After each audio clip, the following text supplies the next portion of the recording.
Hello there, Sanbonani. Welcome to the South African Pavilion. My name is Gcina Mhlophe. I want to tell you a very important story. It starts a long time ago, or as we say in Africa, kwesukela Khosi.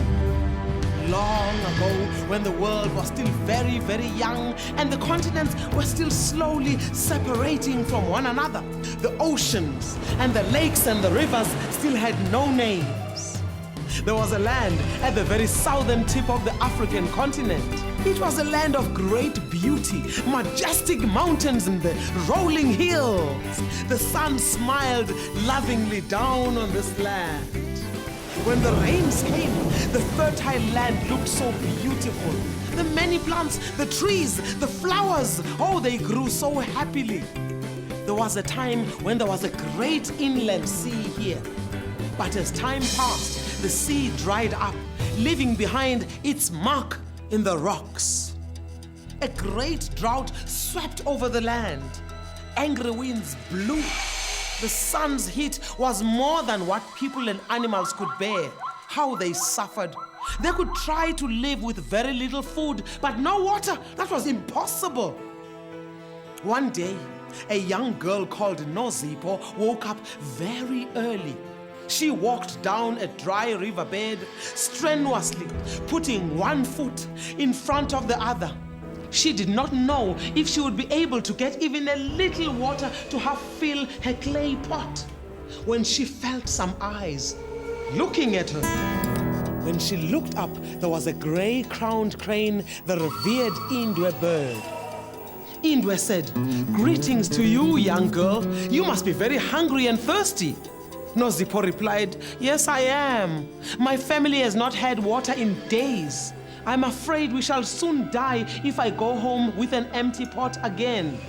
Then he grew very serious, looked the girl straight in the eye and said, "Listen to me and listen well. The water does not need to go away again. To achieve this, humans have to take real good care. Tell your people that there are 3 tasks they will need to perform. Don't waste water. Preserve it. Keep it clean. You share this land with other species who also need it. Think of the creatures who will perish if water is polluted. And finally, rainwater is a special gift. Catch it and share it with your loved ones." Nozipho promised to take the message back to her people. That was many years ago. Now the people of our land have tamed the waters. They built dams to bring water to the gold mines in Johannesburg. They built dams to water the land to grow corn, wheat, and fruit in abundance. They carried water from one catchment area to another.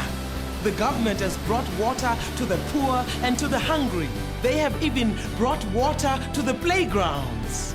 The people have begun a mighty battle against foreign trees that have claimed so much of our land, draining its precious water. They took the wise words of the crowned crane who spoke human language and they turned them into laws to govern the water of the land.